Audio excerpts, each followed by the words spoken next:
Um, in a lecture, writes Robert Nelson in an essay on the cultural history of the slide lecture, in any lecture, the reading of a text permits multiple stagings of selfhood. The lecturer might be some combination of an actor, speaker, the author, or a professional, institutional, social entity validated by and through these concepts. A professor gains legitimacy through the cogency of her arguments, the acquiescence of the audience, and the performative frame that enables her to mold the audience's vision. For these reasons and more, Robert Nelson is our guest tonight in the Comparative Medieval Culture Seminar Series. Ever since publishing his first monograph on Byzantine Gospel illumination, Rob Nelson has been an attentive scholar, researcher, and in many ways listener to the sights and sounds of the medieval world. He co-authored, together with Hugo Bustal, one of the early studies on medieval art and material culture in the Mediterranean world. In other studies on manuscript illumination, exchange, painted icons, architecture, and interior decoration, Rob Nelson has brought forward a clear understanding of the medieval material world in Byzantium and beyond as a translational, interactive, and more so a human-dependent enterprise which foregrounded relational strategies for encompassing the art and the material culture. In two publications, one of them an edited volume entitled Visuality Before and Beyond the Renaissance, Seeing as Others Saw, Nelson took the Baxendalian model of the period eye to another dimension, into the realm in which viewers' engagement with a material object, and even more important, their post-encounter state, became a stepping stone for the study of the material thing in a manner of production and the social status of its maker. More recently, a monograph entitled Hagia Sophia, 1850 to 1950, Holy Wisdom, Modern Monument, studies the singular object known as the Church of Hagia Sophia in Istanbul as an object of political, religious, and nationalistic discourse. Rather than focusing on the architectural history of the church, Rob Nelson forwards an understanding of the medieval church as a node in a vast network of early modern and modern negotiations regarding the nature of monument, object, place, and memory as they unfold from the study of a single building. In other works, such as the volume on key terms in art history, on Frank Lloyd Wright, on monuments and memory, and essays on light, space, vision, gift culture, as well as memorable exhibition curated at the Getty in 2006 on icons from St. Catherine Monastery in Sinai, make us all very much welcome you, Rob, and anticipate your lecture tonight. The title is, as you can see, it's The Light and Gold of Icons. Thank you for coming. Thank you very much. It's a real pleasure to be here. I did change my title. I added the word light, which is important to the concept, and I asked the hall lights to be lowered because darkness, that is non-light, is essential for my talk. So I hope to make it interesting. If it's not interesting, it'll be nice and dark and relatively warm. And if you've had a hard day, relax. I hope you had some wine before, and it'll hopefully be a soothing time for you. I'll try to keep my voice nice and soothing for you, and well, the applause will wake you up at the end. Okay. In recent years, several scholars of Byzantine art have been thinking about light, vision, and its relation to icons. First, perhaps, was Liz James and her fundamental observation in 1996 that the Byzantines appreciated radiance before hue. That is, bright, glistening color instead of the dull, matte colors of later European painting. The basis of this claim was her reading of ekphrastic text, which time and time again emphasized the radiance and sparkle of all sorts of visual phenomena, long before they would mention specific colors. 4 years later, in 2000, in the book that Itai mentioned, I proposed that the Byzantines largely subscribed to the extramission theory of vision, and that this active, motivated sense of seeing connected viewers directly, tangibly, and perhaps palpably to what they saw. Byzantines did not see as we do. They did not regard vision as a passive sense, but as something more akin to touching. That is why sight was powerful and dangerous. It promoted contact with good and with evil, with holy images, but also with malevolent forces. Hence the widespread belief in the evil eye. In more recent years, attention has shifted to artificial light and metal revetments of icons. In his 2004 study of frames in Byzantine art, Glenn Peers commented on the reflective properties of metal frames in candlelight. In the same year, Rico Francis aptly described the effects of shimmering candlelight on icons. 2 years later, in her Art Bulletin article, Bisera Pincheva further explored the reflective properties of metal icons in the Byzantine Church, and that interest is an important theme in her recent book, The Sensual Icon. Finally, Jaroslav Folda has been studying the chrysography of icons, that technique by which thin strips of gold were applied to icons to create decorative effects or to simulate drapery folds. My approach this evening will be to consider the larger area of gold on the icon, what we call the gold ground. The term, as we will see, is a misnomer for medieval icons. We understand the term in opposition to figure, as in figure ground. This opposition of figure ground is fundamental to Renaissance and post-Renaissance aesthetics, especially photography, and it's the sort of problem that the artist Escher played with in numerous graphic creations. I will use the word gold ground because I cannot change our language, but I do not consider that the gold is inferior to the figures. I'm showing a very nice and unpublished small devotional icon at Sinai. It's about 3 inches by 4 inches. That is much smaller than the giant thing you see on the screen. So you could hold it in your hand. It's a small devotional object. So I don't consider the gold inferior to the figures, nor do I believe that for the Byzantine viewer, there is necessarily a foreground or a background in this icon. These concepts are foreign to the medieval period. My twin concerns this evening are for light and for gold and for icon and the relation to icons. One final bibliographic note. My topic is not the same as the well-established art historical genre of the representation of light in painting, as for example in the excellent books of Paul Hills on Renaissance art. But there is one earlier scholar whose work I want to mention. His name is Wolfgang Schöne. I don't know if anybody's read Wolfgang Schöne. He's my latest hero. In 1954, he wrote a book translated into English concerning light in painting. It's basically been ignored by all Anglo-American scholars as far as I can tell, but I find it has a great deal of merit, and I'll return to the book later on. One of the reasons it's been ignored is because the German is extremely difficult to understand. I think that has something to do with it, and it's never been translated. Now, my interest in gold grounds and light began when I was writing my dissertation, which was only a couple of years ago, of course. I was a student at the Institute of Fine Arts, a few blocks away, and I went off to Istanbul, and I started working my dissertation on this manuscript in the Patriarchate. And I was allowed to photograph this manuscript.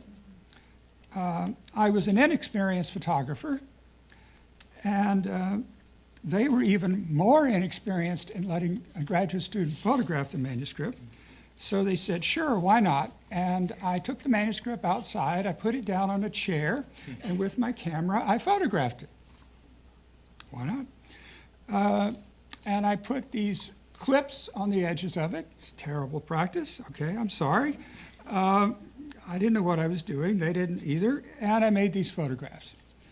I was very disappointed in my photographs. And I regarded them then as unacceptable and unpublishable.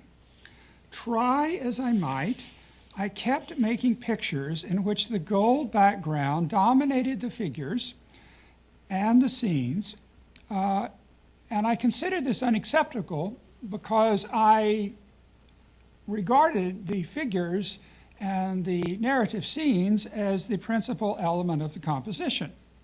Whenever I tried again to make a photograph, in the case of this evangelist portrait, the gold ground looked different because the curved surface of the page changed every time I moved the camera, and the light, the bright light of a clear blue sky in Istanbul reflected the light differently. The gold would not remain uniform across the surface of the parchment, no matter how I tried. I mean, as anybody that's familiar with the medieval manuscript knows that you can't make the page uniformly flat.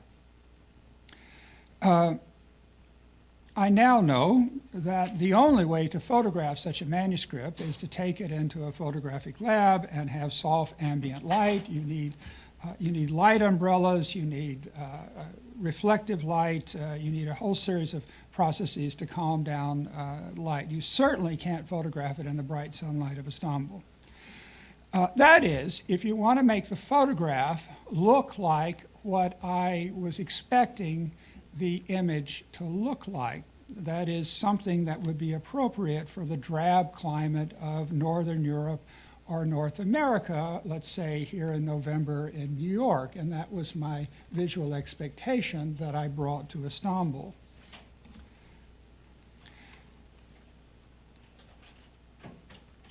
I came to Istanbul knowing only the published black and white reproductions of the manuscript. And thus, I expected to see matte gold grounds that complemented, not dominated, the feast scene, as in this case. What I wanted to see in photograph were miniatures as art, and thus uniformly lighted in such a way that the gold properly receded into the background. My sense of propriety, I now know, was the creation of the Renaissance. Alberti, for example, argued that painters should use painted colors instead of gold in order to prevent, quote, the wealth of rays of gold that blinds the eyes of spectators from all angles, unquote. Consider this miniature of the Anastasis, or the harrowing of hell. The scene is of Jesus after the crucifixion going down to the underworld, breaking down the gates of hell and raising up the venerable. He is reaching across to Adam and Mary while David, Solomon, and John the Baptist await their turn. In the black and white image, the gold of Christ's tunic is muted so that his body seems to be more substantial than in the image in color at the right. There, we see that the artist has not represented Christ as merely another figure in the composition, but as a ghostly spirit with a tunic of gold that merges with the background with compelling effect. The gates of hell below are also golden and instantly attract the eye, therefore. They contrast boldly with the dark and lifeless figure of the devil that Jesus has defeated. You may be able to make out the devil down there. The reflective radiance of gold in this miniature is important to its visual power and its iconographic meaning.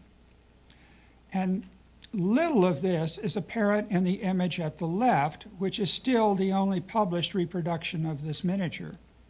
My photos, which I once saw as failures, I now regard differently for these reasons and for others that I will explore further in this paper.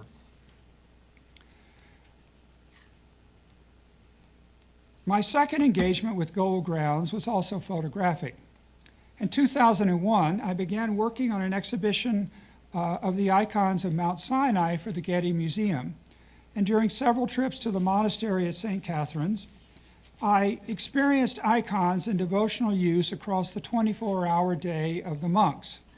In making study images for our exhibition, I again encountered the so-called problem of the over-dominant gold ground. Here, in the upper slide, of a crucifix above the iconostasis, and the lower image, a templon beam displayed on a side wall of the church.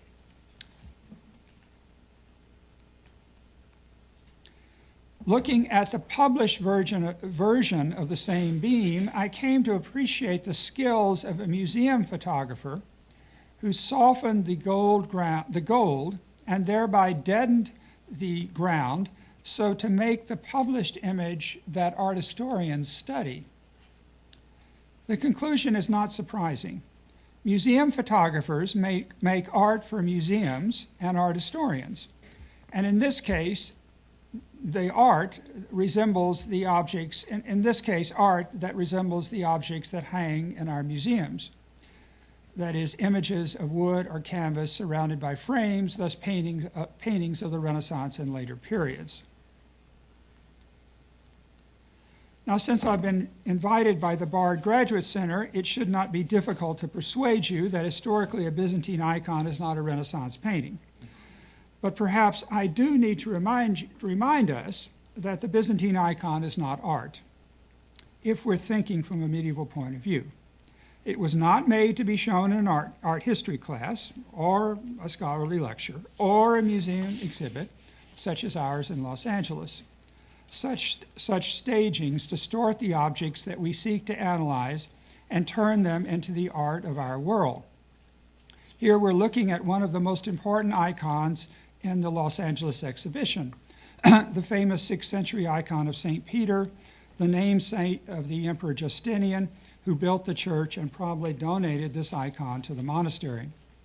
In this view, the panel is far from the Sinai desert, and a country, state, and city that no one would have imagined in the 6th century, and in an institution and physical setting far different from that for which the panel was created.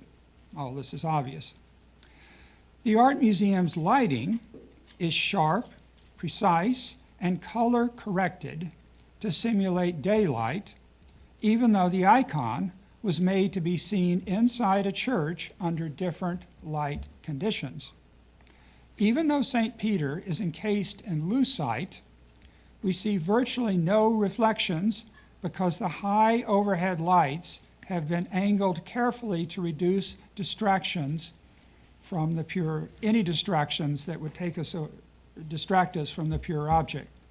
In the museum, the icon is isolated, spotlit, and labeled.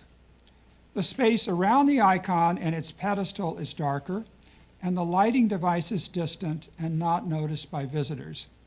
Good lighting in the museum, as in the theater, is taken for granted. A bit like this room. The conditions at Sinai today could hardly be more different. The utility of my photos of the monastery is that they show gold ground icons in something like their original medieval settings. Here, all the lights that you see are either oil lamps or candles, with the exception of 2 electric lamps over the lecterns for the chanters at the sides. Let's see if I can find them. So that's one electric light, and that's another electric light. And everything else is either an oil lamp or a candle. So you are looking at a medieval illuminated church. I mean, in terms of illumination, okay? As close as I can get to it. Now, I should tell you that all of the light fixtures are post-medieval because of various Muslim incursions here. All of the medieval fixtures, except for a few that I'm going to show you, were melted down. So all of the fixtures are post-medieval, but they are similar to the ones that would have been there in the Middle Ages. The rituals are more or less medieval, and the ways in which the lights are used are medieval as well. The ambience here is bright and reflective due to the marble floor, polished brass lamps, crystal chandeliers, and even the burnished wood, all materials well known to medieval architecture and noted in ekphrosis. This is the world of the sensual icon that Bisera Pencheva has described well in her book of that name. At Sinai, a soft, warm light from the lamps and the candles is reflected, diffused, and magnified throughout the space. The long exposure of my camera blurs the flickering lamps and candles and makes their light seem larger than they actually were. Light concentrates in the center of the church. The outlying areas are dark. It's a bit different than what we have here in terms of the physical space, so that the church is actually quite tall above the lamps. It extends up maybe another story or two, but at night, when most of the services take place, the lights are down close to where the people are because they don't have much candle power, literally, and so the rest of the church disappears into darkness, and it becomes a warm, intimate space around where the liturgy is taking place.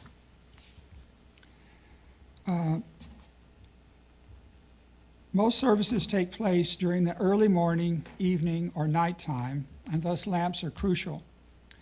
However, contrary to our world, this artificial light is not static or continuous, very different than the light in this room.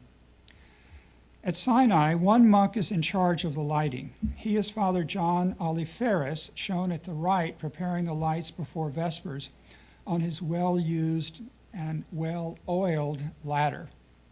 Now, Father John Aliferis is quite a character.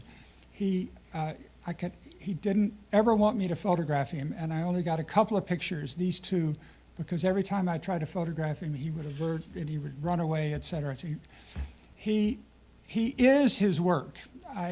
Perhaps he changed his garment once a year, maybe every 5 years, I don't know. His beard's covered with wax and oil, and it all spills down his garment. I mean, he is his job, and the only thing he does is he fills the lights, and he changes the candles, and he does this continuously during the service. So it's the dramaturgy of a service in the Middle Ages and now at Sinai is the lights are not on continuous like here. Father John Aliferis moves about the church carrying his ladder around, and he will light a lamp over there if the service is going to move over there, and then he'll extinguish it, and he'll light a light over here if people are going to move over here. And so the lighting changes all around the space, much as it would in a theater. So he's the lighting director. And it's an active physical operation that goes on in a way. So the lighting director is on stage in a way, not off in some distant booth as in a theater now, but he's part of the drama that's taking place. And I found this utterly fascinating. So lighting is, and if he makes a mistake and he lights the wrong lamp or something, the chief priest will, that's the way it goes, and he will be corrected, and he will answer back in a very angry tone, but he'll change it. He doesn't like to be corrected. I learned. Now, I want to contrast the lighting of our exhibition, which will stand for one of our museums, and the lighting of Sinai. The lighting of our museum is cold, distancing. The lights are way up there, and they create these sharp, clear images.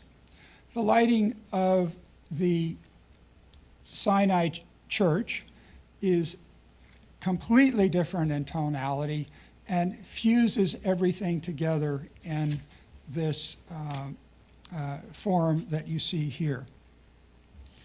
The lighting devices are placed a few feet overhead and make the space intimate, joining all together. What is the significance of the gold ground icons in such a liturgical and lighting context? At its simplest, as Liz James and others have noted, gold in Byzantium connotes luxury and purity, and by the latter sense can refer to the divine. The radiance of the gold ground shares in the larger meanings of light also as divine, according to a widely diffused notion from antiquity that is encoded in John's Gospel and Christianity in general. I remind you of the language of light at the beginning of John's Gospel. In the beginning was the Word, and the Word was with God, and the Word was God. He was in the beginning with God, and all things were made through him, and without him was not anything made that was made. In him was life, and the life was the light of men. The light shines in the darkness, and the darkness has not overcome it. There was a man sent from God whose name was John. He came for testimony to bear witness to the light, that all might believe through him. He was not the light, but came to bear witness to the light. The true light that enlightens every man was coming into the world. This language was taken metaphorically and literally by Christians, as indicated by two ordinary household lamps from early Byzantine Palestine. The one on the left is inscribed with a verse from Psalm 119 that was applied to Jesus. Thy word is a lamp to my feet and a light to my path. Do you understand how these lamps work? It's dark, okay? That's why you have a lamp. You hold these lamps, they're about this big. You hold them in your hand, and the small opening there is where the flame is. So you got the lamp, and you hold it out. No flashlights, no iPhones with a flashlight app, okay? You hold it out like this, and it lights your feet. So the inscription refers actually to the use of the lamp that you're walking around with. The word is a lamp to my feet and a light to my path. Now, thy word. So this reference here to this notion refers to the psalm and the notion that Jesus is similar to this light. And on the right, it's not taken symbolically. It's very direct here. The light of Christ enlightens all. So here, that light of the lamp is very directly alluded to. The liturgy, offices, and hymns are replete with these and many more light metaphors. Byzantine painters added their own visual metaphors to make this a rich feast of light symbolism. A text that was particularly favored was John 8:12 and the words of Jesus, I am the light of the world. He who follows me will not walk in darkness, but will have the light of life. It appears inscribed on the purple codex that Christ holds in this icon group at Sinai. The monks display these three icons of Mary, Jesus, and John the Baptist on the south side of the church above a small desk where Orthodox pilgrims can sit and write prayerful petitions to the monks. The setting is ideal, for Mary and John the Baptist are praying perpetually for humankind before Christ. In this context, the Baptist also is bearing witness to the light, as it says at the beginning of John's Gospel. Jesus' words on the book, I am the light of the world, are written in gold that catches the light and reflects these words back to the viewer, as you can see in that detail at the right. The words are light itself. You may note how the arrangement of letters here sets up a visual parallel between the word ego and phos. Now, I realize not everybody in the room knows Greek, but I think you can recognize ego, you know something about Freud, okay, that means I.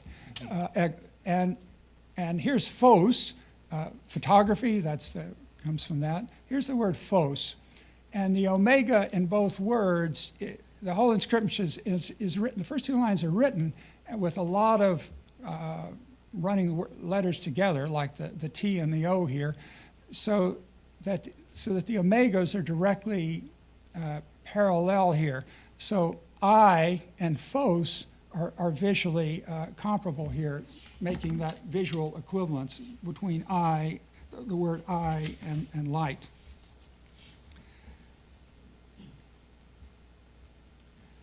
Wolfgang Schöne, whose book on light I mentioned before, invented an intricate system for classifying light within painting.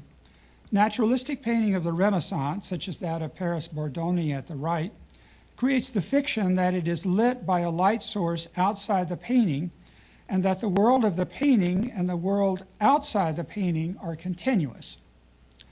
Medieval painting, according to Schöne's system, proceeds as if its illumination is self-generated and is independent of us and the world. Thus, it has no cast shadows. Shadows imply an external light source. All this becomes interesting when the subject of the painting is light itself, as in these two cases. In the Renaissance example, Christ emerges from a dark background. Clad in a luminous red garment, Jesus holds a banderole in his left hand with the words, Ego sum lux mundi, I'm the light of the world. The script is not easily read, but the crucial word lux is clear. Let's see if I can point it out to you. You can see it right there? That one's clear. Because the scroll bends outward so that the light source, which comes from our right, strikes the scroll at just this place and thus reveals that Jesus is light. The theatrical spotlight hits the figure at the crucial moment to enlighten all. The painting is a clever play of representation. Light reveals that the truth, that light is light with a capital L, that is God. This is a fine work of art, an effective piece of visual rhetoric. On the icon, the word phos, painted in reflective gold, is light itself, not the representation of light or lux. It gives off light. The word light is light, lowercase and uppercase L, just as the image or icon of Christ is light in both senses. As the Nicene Creed declares, light from light. I fully understand that both paintings are illuminated by reflective light, but I am trying to work with Schöne's notion of an internal versus an external light source. The Renaissance painting is predicated on the notion that the panel is continuous with the external world outside the panel, and this is its great power over us. It is as if Christ is in the same space as us. We share the same space with that banderole. We also share the same light that strikes the word lux. The Byzantine icon is illuminated in contrast from within. Its life is self-generated and dependent of us, and instead given or presented to us. That internal light, according to the text before us, is divine. The character of the word phos, or light in gold on the book, therefore, is different from the lux on the scroll. Also different is the relationship of that word to Christ. In the Byzantine icon, the word is positioned as close as possible to the fingers of Jesus' right hand.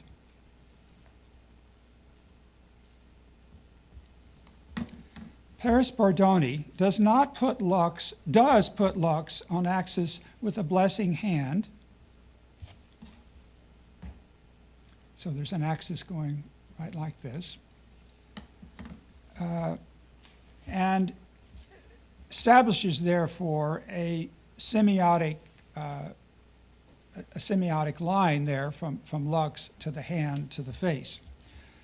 In Byzantium, there is a taunt gesture of Christ that connotes speaking, and the painter makes sure that all of the words that Christ pronounces are clearly visible, not just the word lux.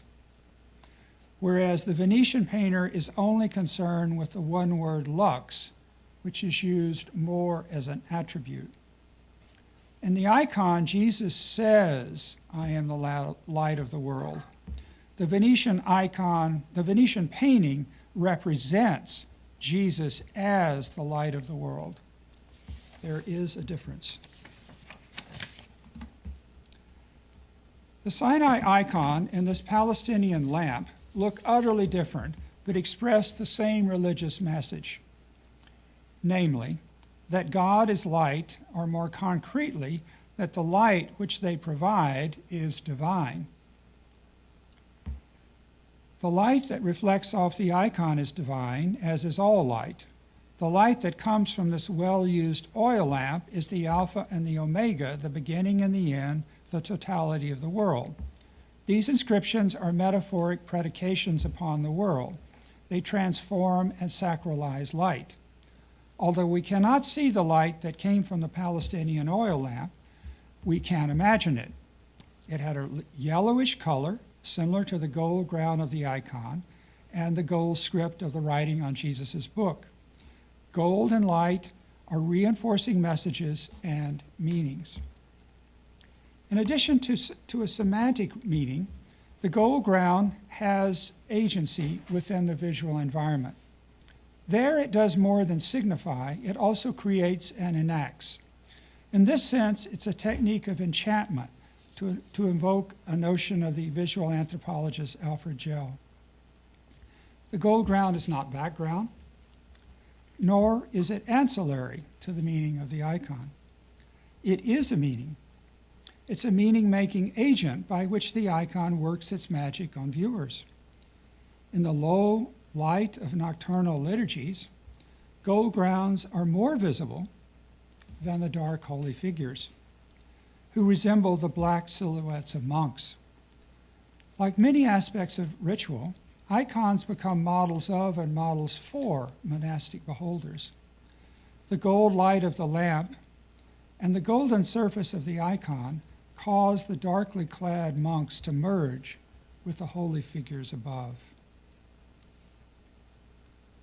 Gold grounds make icons unstable visual entities outside of a museum catalog. This quality Alberti also disliked.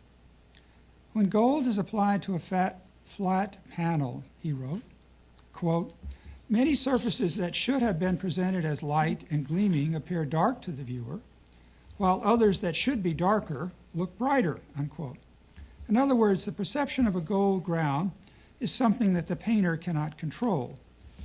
That control was important to Alberti, but this control was important to Alberti. But instead of rejecting such images, I suggest we should try to appreciate what the gold contributes.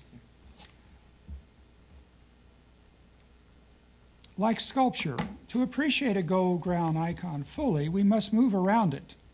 From one position, the flashing gold pricks one's consciousness, demanding to be noticed, like the punctum that Roland Barthes theorized for photographs. From a different angle and a different light than the one arranged by the museum photographer, the gold retreats and allows figures to come forward. The movement demanded by gold ground icons is thus an active viewing and has a physiological analogy in the active vision applied by the dominant notion of vision in Byzantium, extramission. This is the notion that the observer sends out a visual ray to the object seen and thus touches it in some way.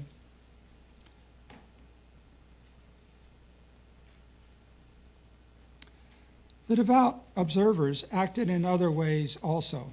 They addressed prayers to the icon and reached out to touch it, since at least the 3rd century Christians also placed candles before images, and the gold grounds reflected back the light placed in front of them, as in this image from a liturgy at Hosios Lukos in Greece.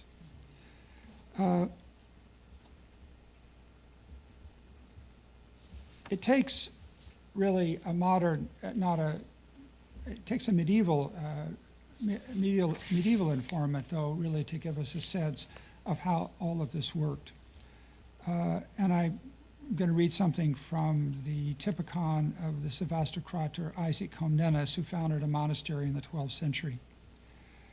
In his Typicon, Isaac prescribed what monks should do on the feasts of the Virgin, the Theotokos. Quote, "I wish the monks to get ready to ring the 2 bells quite loudly with their own hands before the hymns, and then celebrate in a splendid fashion all of the hymns proper to the feast. There should be 4 lamps lit in the very middle of the church. 2 candelabra with 8 candle holders should stand by the 2 icons set out for veneration. That is, in the 2 parts of the church where my supremely good Christ and the Mother of God are respectively represented with great skill, so that the images appear alive to the beholder and as though letting out a beautiful sound from their mouths toward him." Now I'm showing you 2 12th century candelabra at Sinai. There, according to the scholarly literature before our show, our exhibition, there were 3 extant medieval candelabra, Byzantine candelabra in the world. 2 are on Mount Athos, 1 is on Sinai. And in working on the exhibition, I managed to persuade the people at Sinai to include this one in the show. They were understandably reluctant. They said, "Rob, I thought this was an icon show. This thing weighs, I don't know how much." And people in museum work understand this costs a lot of money to ship this giant thing to. Anyway, they paid for it, so we got it to Los Angeles. But in looking around the monastery, I was trying to photograph some icons, and I was backing up, and I almost knocked over the one on the left, which I thought at first was modern, but then I realized it looked very, very, very similar to the one on the right, which had been published, and I realized that I had found the mate. These things come in pairs, and so I found a fourth one, so I'm very pleased about that. Anyway, so there now we have 4 medieval candelabra. Sometimes these and here's my Istanbul, what I call that's what I did my dissertation on. Here's the Istanbul manuscript, and it has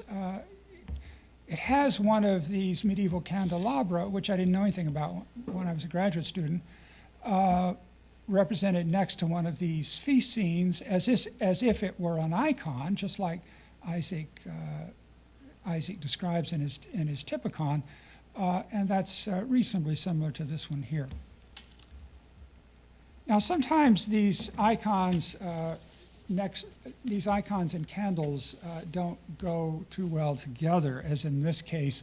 This is a really charming little icon that I fell completely in love with. I'm sorry to use these sort of emotional terms, but I really love this icon.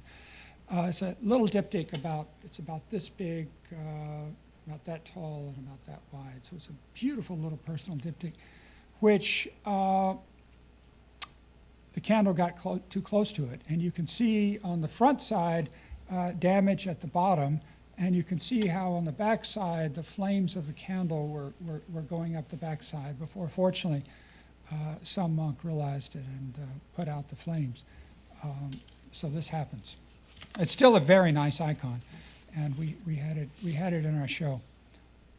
Gorgeous. Now, to explore how candlelight makes an icon come alive, as that text of Isaac in the 12th century said, I want to explore this a little bit scientifically for you in the last part of my lecture. Now, there are several ways to do this. I could give you a lot of text, and we could do a lot of theology, but I want to do this by looking, okay? And I want to explore this just by looking. So consider this icon of St. James, which was in our show. We've got the Getty catalog exhibition image at the left by a professional photographer, and we've got my image at the right, which I took on Good Friday with oil lamp lit in front of it. There are differences. And I want to think about those differences. In the in situ image, the silhouette of the figure is more pronounced. The gold advances in places and retreats in others for reasons that have to do certainly with the reflective properties of the lamp, but also with other characteristics. Now, one of the ways that scientists study these properties is to study color and to make this comparison of black and white in color. So Photoshop allows you to do this. You just take the color out. Those of you who know Photoshop, it's very easy to do. So I took the color out of my photograph. Note how in the black and white photograph, the ground of the image changes. And in the gold ground, the ground appears more intense and seems to project more from the surface and thus to envelop the saint. Now, this is not a matter of a lamp being in front of it, as in the preceding comparison. This has to do with the physical and physiological properties of the gold color. That's where I'm going next. Light is measured in several different methods, and this graph tells you something that you already knew, that candlelight is much weaker than bright sunlight. So isn't that wonderful? You came to my lecture and you learned that. Okay. But it does give you some sense of how dramatically dramatically inferior the intensity of candlelight is to bright sunlight, okay? Maybe we stick with degrees Kelvin over here, light temperature. So 1900 Kelvin versus 25,000 Kelvin for clear blue sunlight. Now, what you may not know is that the relative intensity of colors within light varies with light temperature. The higher the color temperature, the more blue the light. The lower the color temperature, the more red or yellow the light. Compare the graphs. The first describes light, that is on the left, that is 50% brighter than light at 1900 Kelvin, meaning that the red-yellow shift for candlelight would be greater still than in this graph. I remind you of a basic property of color. The colors we see on an object are the consequence of the light that falls upon it and the light reflected by its pigments.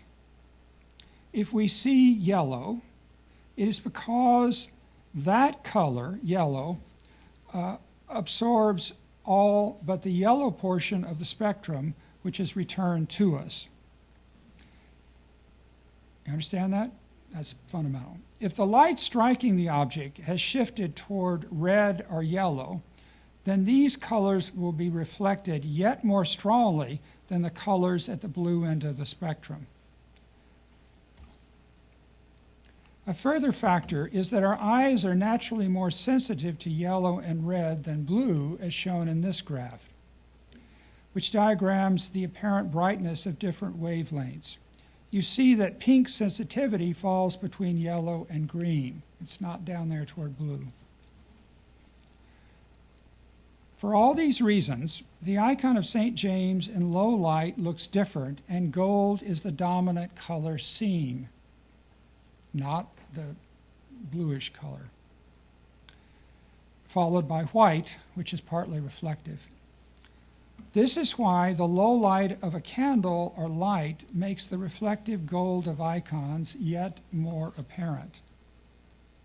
Candle light changes more than yellow, of course. When you color correct in Photoshop, one of the scales has yellow at one end and blue at the other. The image at the right of a mid-14th century Sienese painting at Yale might appear to be Photoshopped by moving the color scale all the way over to the yellow end. But I assure you I have not retouched the image. Rather, after more than a few emails to various museum staff members, I was given permission to photograph this painting by candlelight. While I was quite confident that I would not burn up the painting, I was slightly fearful that the museum had not succeeded in turning off their sprinkler system in that part of the building. We were both nervous. But all went well, and a number of staff members gathered to see what a Trecento painting looked like and light for which it was meant to be seen, at least part of the time. We were amazed at how the flickering light of the single candle below made the frame come alive, and how it registered the variations in the surface treatment of the gold. Stranger still, at first, were the changes to the color of John's tunic. In the low yellow light, the blue began to turn toward black. Byzantine or Italian gold ground painters did not know our science, but they did understand the effects of candlelight on their panels. To make images more visible in low light, they favored yellow and red and reserved dark blue for strong contrast, as for example in these Byzantine examples.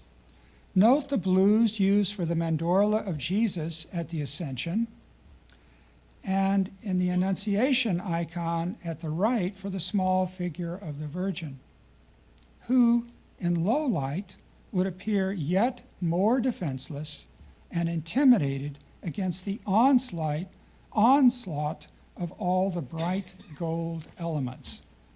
The dancing angel, all in gold, and the rays of God and the Holy Spirit here coming down to her. These color combinations and this sense of the inner light of the icon, El Greco learned as an apprentice icon painter on Crete.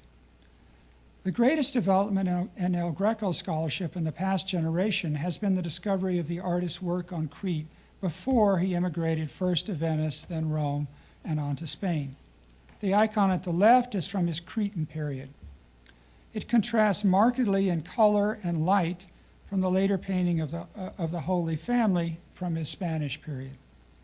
What changed was not only a style of painting, but also a sense of lighting and color. From the dark candlelit and a sense of context. From a painting intended for dark candlelit Byzantine churches with their nocturnal liturgies to a painting designed for Renaissance spaces with larger windows, and a painting designed for an audience with cultural predilections for daylight and a sense and appreciation for blues that came with that daylight. Candles and lamps were part of the life, liturgy, and art of the medieval church and monastery. And in conclusion, I want to emphasize that the Middle Ages did not have recessed or invisible lighting, nor constant lighting. Lighting was not continuous, high-powered, neutral, or something to be taken for granted. Light and those that provided it were an integral part of the dramaturgy of the church service and the art made for it. Gold ground paintings returned back to believers light that had been sacralized by the images painted on their surface, the same holy figures to whom prayers were addressed in the belief that they would respond as warmly and as frequently as the saints on this calendar icon for the month of November at Sinai. Thank you.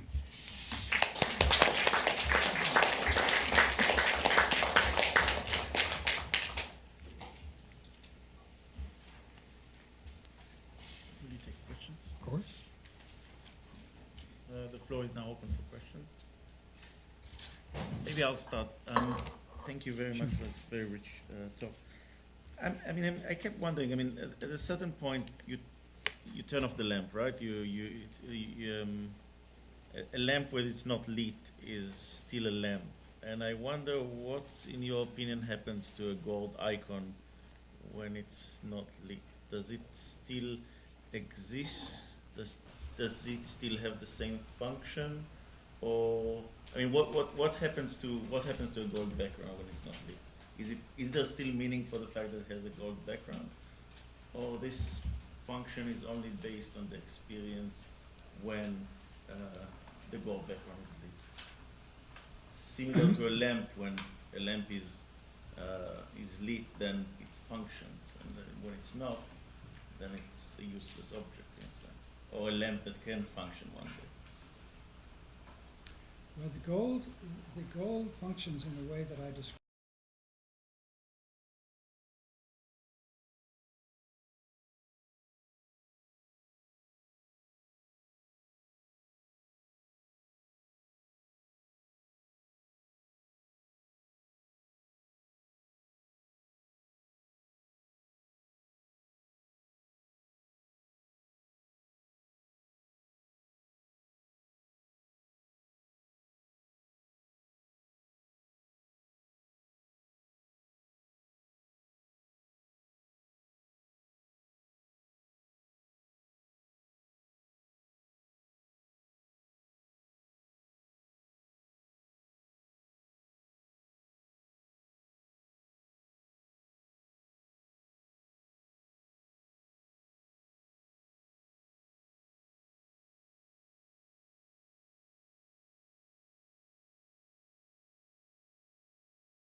And keep subtly moving the flash very, very slightly to try to keep the gold ground calm. And it's really a great pain, actually. It's really hard to calm down the gold ground. In any light, the gold ground is alive. If you can see a gold ground icon, in total darkness, you can't see anything, okay? I think it applies to all works of art, Right. doesn't it? Right. But the gold ground is alive in any kind of light.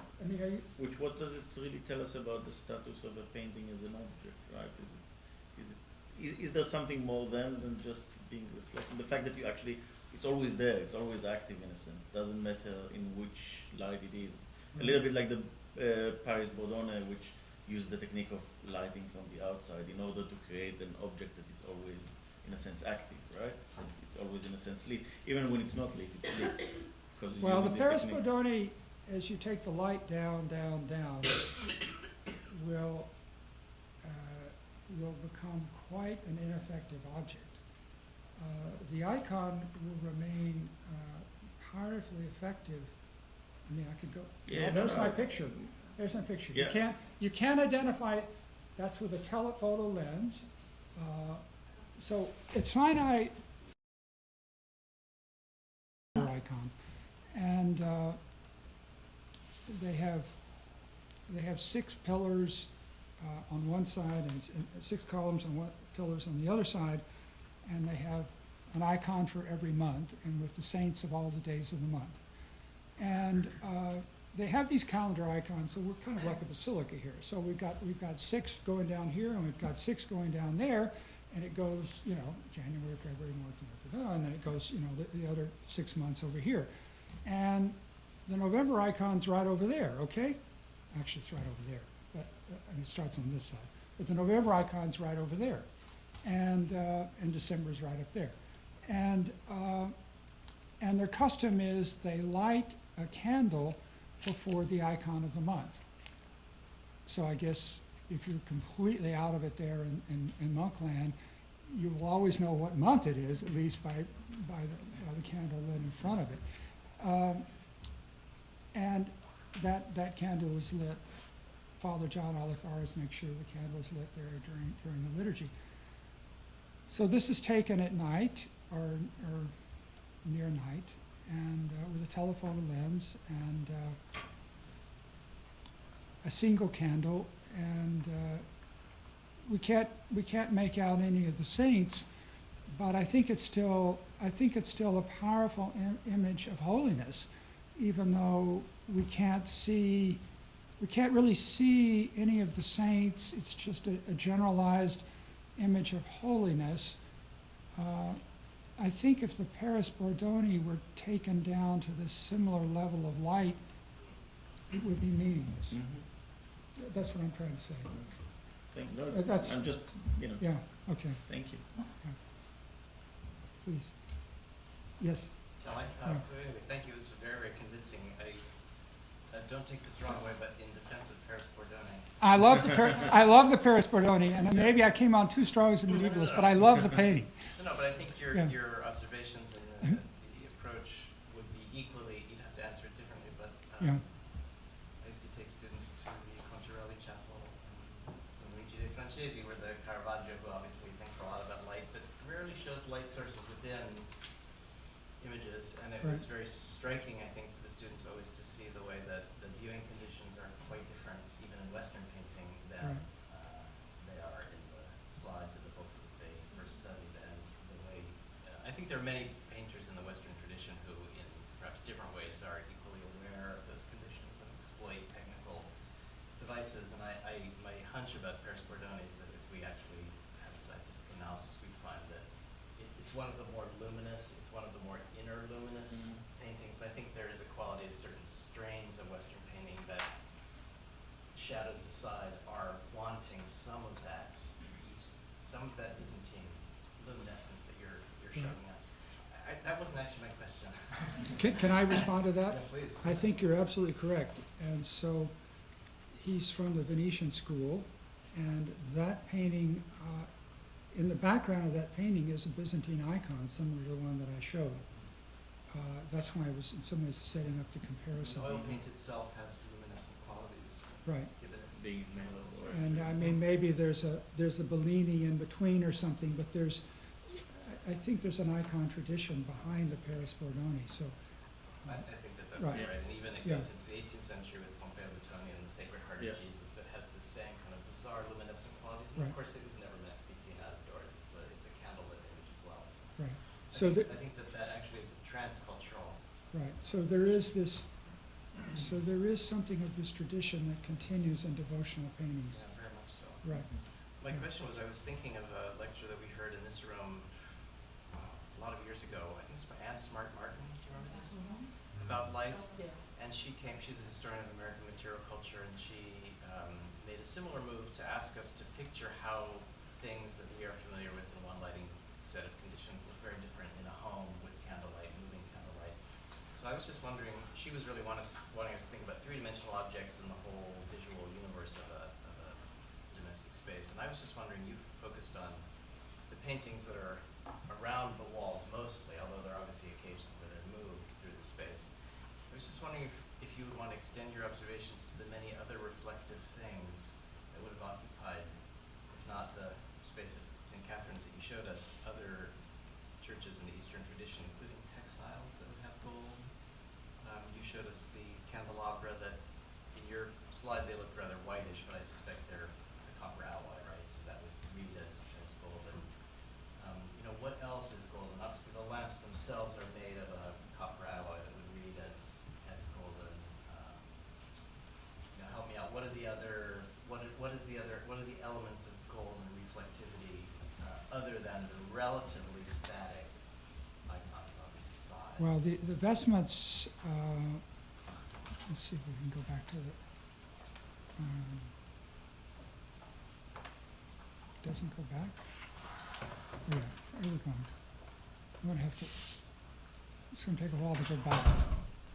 Let me see if I can get back to the, In other words, I mean, we all know that they're reflective, and I think the Oh, power that's of your not good. reading is you showed us ways that changes,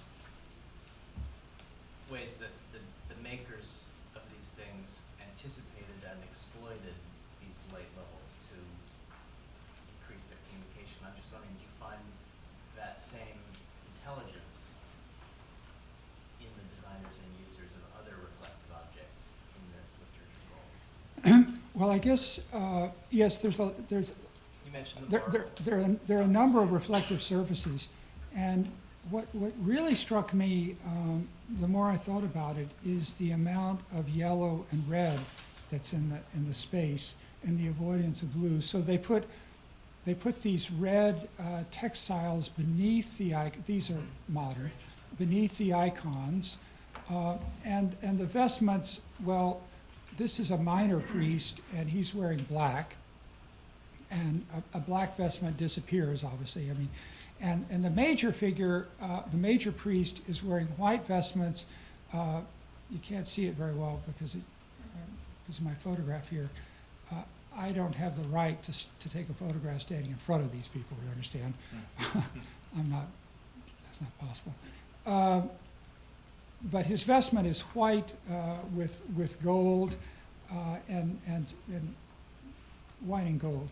And many of the other vestments are gold and red. So these tonalities of yellow and white and gold are all through the vestments. And if you look at publications of Byzantine vestments, it's again yellow and red are the dominant colors throughout. You don't see, you hardly ever see yellow, green, and you never see blue, or almost never see blue. So it's the same color combination, the colors that sing out in low light for the scientific reasons that.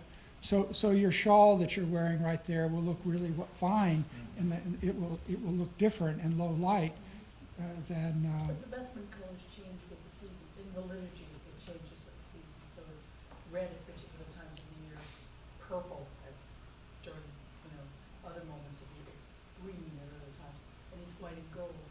So it is connected to the liturgy of the services, actually. Perhaps.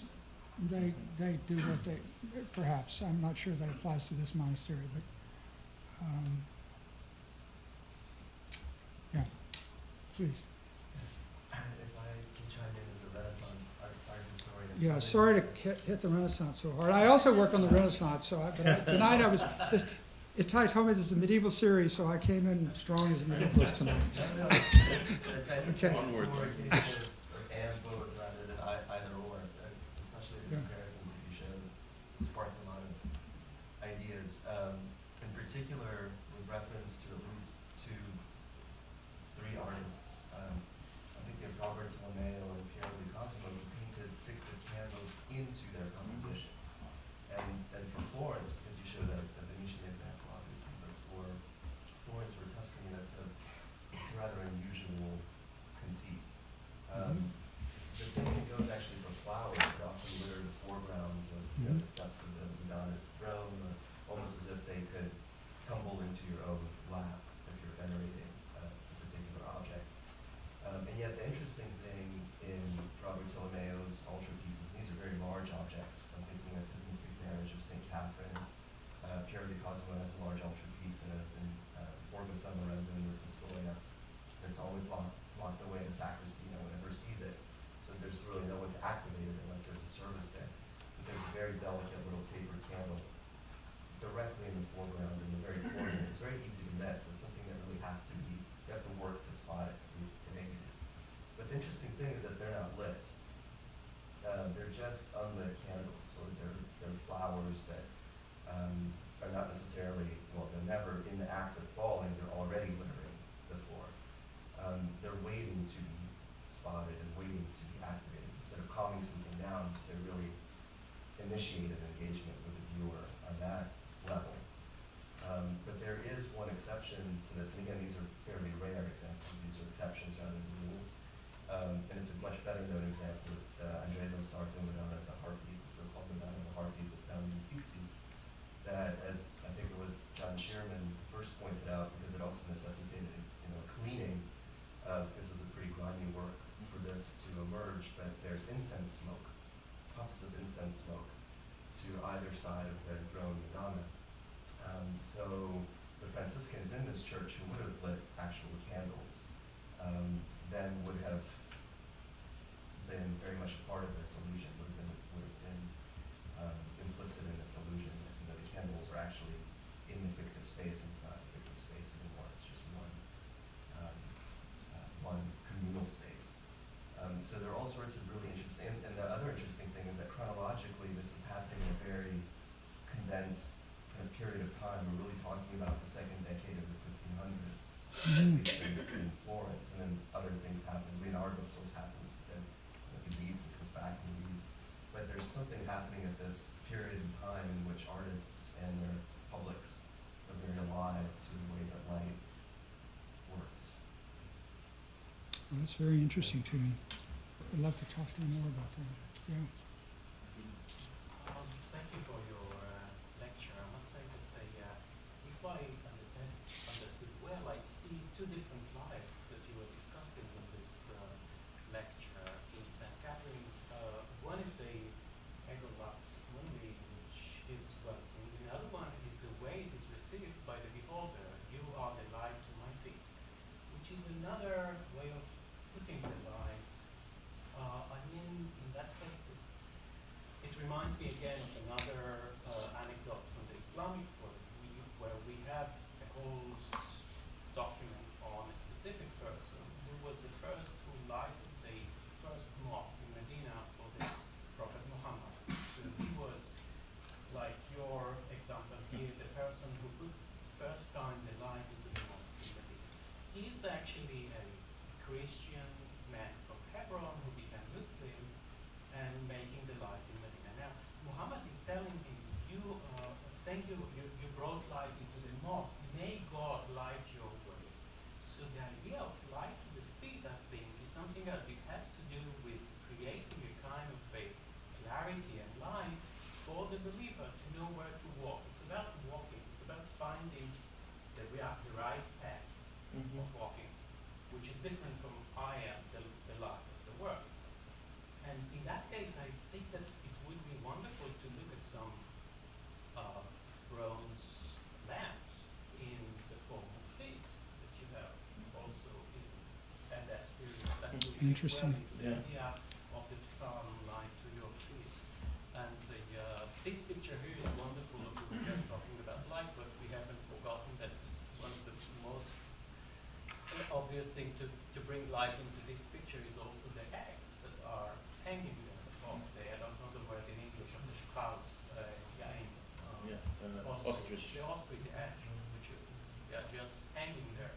And they are also sources of light, and I think this constellation of lighting was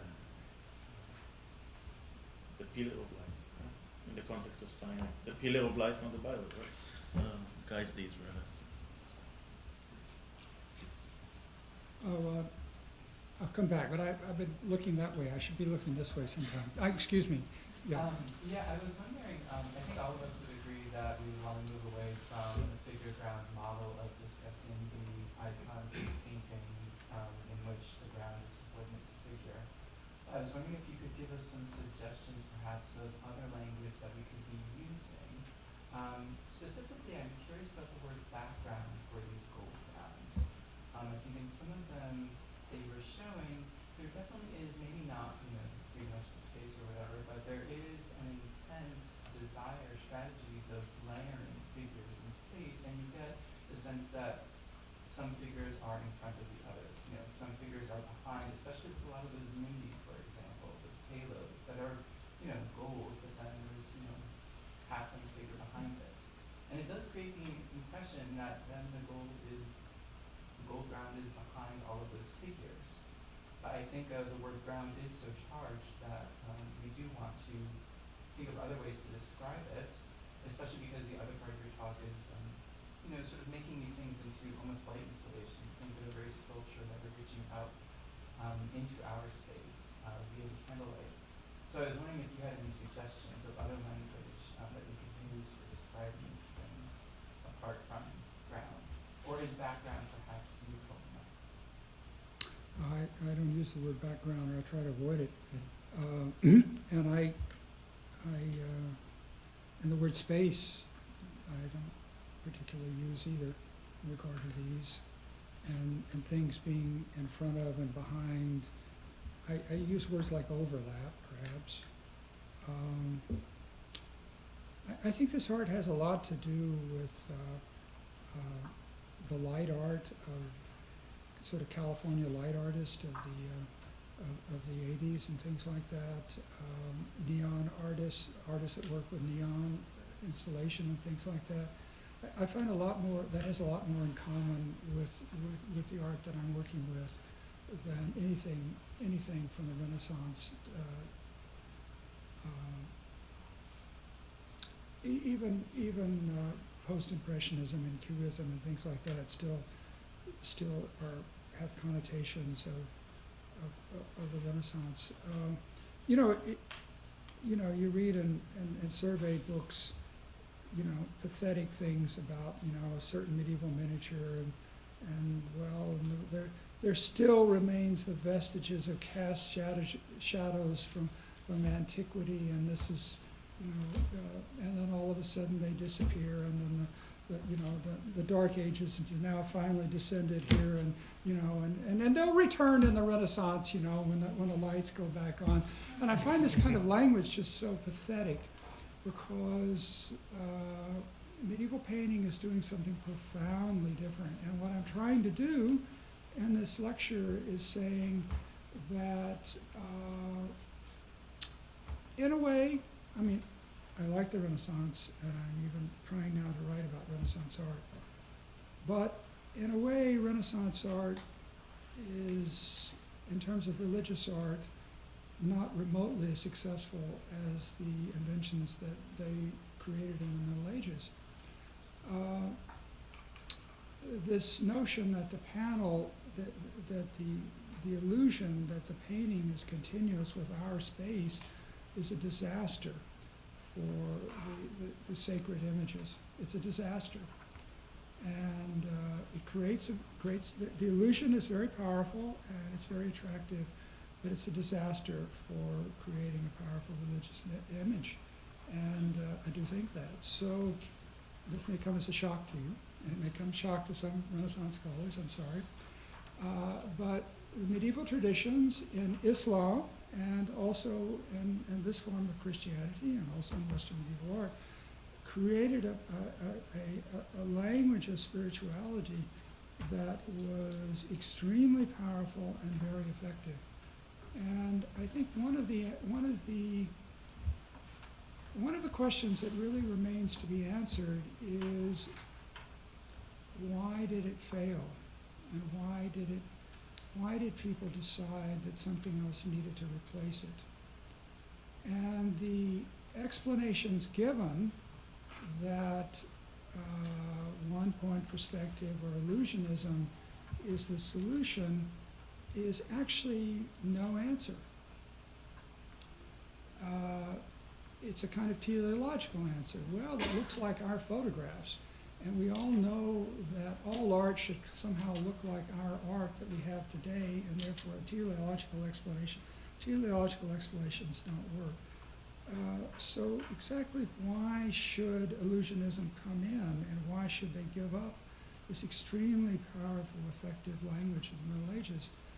That, I think, is a question that hasn't ever been adequately answered, asked, even posed or answered. And it's maybe you have the answer for me. Oh, Yeah. no. Go ahead. I was just thinking that maybe we shouldn't exceedingly contrast the medieval tradition Right. Okay. and the Renaissance and post-Renaissance tradition. I agree with you that it would be fascinating to explore the Right. issue of why Right. they completely discarded the use of gold, especially thinking of continuous relations with Crete and the Cretan tradition, especially for Venetian painting, given that Candia was only conquered by the Ottomans in 1667, but also relations with Russia. And it would be interesting also to study what happened in Russia from the time of Peter the Great onwards, and the sort of influx of Western painting at a later date. But I was thinking that there are, I mean, I can think of so many examples where, to an extent, gold either persists, albeit to a lesser extent, or reappears. And just to mention examples that are here in New York, Mantegna's Adoration of the Shepherds in the Met. There is chrysography on the image of the Virgin kneeling in front of Christ. Then, of course, I was thinking of, the change between Quattrocento and Cinquecento, both in the south and in the north, because if you think of the images of holy figures like the Merode altarpiece, again, to use examples here in New York, versus visions like the Sistine Madonna. The Sistine Madonna certainly doesn't use any gold. But then if you move on, for example, to the Annunciation by Philippe de Champagne, also in the Met, and you contrast it, for example, with Van Cleve's Annunciation. They're both from the Flemish tradition, and Champagne's Annunciation has got this golden light that almost obliterates the room in which the scene of the Annunciation is located. And then, of course, Rembrandt. Just to mention, for example, the Supper in Emmaus. In that case, Christ is emanating light. Christ is the light. So I'm saying maybe we shouldn't contrast too much, but at the same time, I am fascinated by the question, why was the gold background completely dropped? Could I add, though, it wasn't, I mean, in Cusco painting or much South American painting, right through the 19th century, it was not dropped in any way. It wasn't the background, but it was floated on the surface of images. So it was dropped in only certain contexts, and it may only be dropped in painting in the West, but it survives in all of its other liturgical functions unchanged. Mm-hmm. So yeah, I think it's a question very specific to painting in certain sense. It survives in decorative arts. Yeah. It survives in the vestments that were in the same spaces. So right. I think we're getting towards the heart of the question that you right. asked for. I mean, gold used in decorative arts more or less is a continuous, it's a more continuous tradition from pre-antiquity to now, I mean, in a sense, right? We appreciate gold jewelry. We've been appreciating gold jewelry for a long time, as far as I can tell. Now, I'm not an expert on this, but yeah.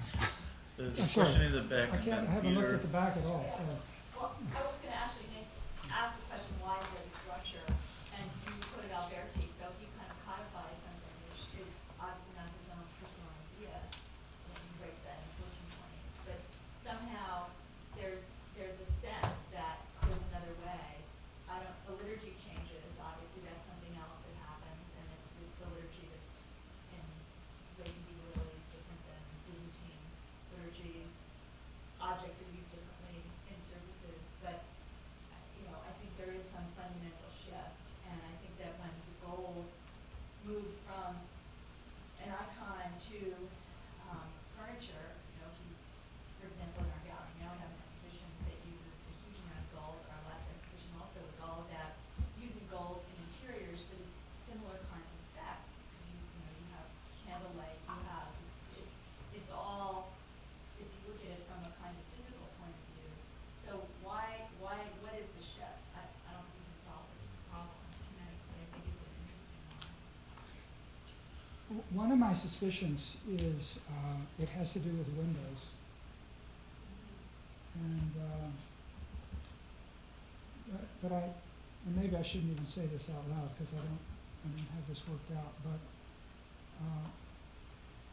you don't have in late antique painting, as far as we know, or late antique panel painting, or late antique manuscripts, or you don't have such a great use of gold on the ground as you do in medieval or late medieval painting. And late antique churches have big, round, arched windows. They have a lot of light into them. They're also not tall. They're basilicas like this room. And in the Middle Ages in Byzantium, in the High Middle Ages, they like to build shorter, very tall churches. And in masonry architecture, if you go for height, you have to have thick walls, because the only way you can support a stone vault is by having thick walls at the bottom. If you have thick walls, you can't have, if you're supporting a stone roof, you can't have big windows at the bottom letting in light. So at the ground level, if you're having a tall dome, there's not much light. So it could have something to do with the fact that there's much less light in high medieval churches or something like that. Whereas so how that relates to the Renaissance, I'm not very clear. There's a lot of the gold ground paintings persist for a very long time, even within Italy. Right. Which until the end of the 15th century. which doesn't work with my thesis. So, and that could be tradition. So I don't. It's not. They're usually considered kind of archaicizing Quattrocento paintings. That's their kind of put inside a category. For example, in Siena. Right. Yeah. But and if you get a 15th century Sienese painting with a gold ground, it's considered a sort of second-rate work of art. It's not. Not to me. No. But it's Sorry, I like it. Sorry. Peter, So May I point out that Sorry, you Raphael- yes, Peter. At the risk of piling on, but I think this latest turn of the conversation is very interesting for all of us. So just now, in the answer to Deborah's question, you're focusing in terms of explanation on structure, buildings, windows. Right. But earlier, when you launched us down this very rich speculative pathway, you talked in terms of failure, right? The failure of this form of art, which suggests much bigger cultural explanation. It's much of a freighted term. And I'm wondering, in a sense, really,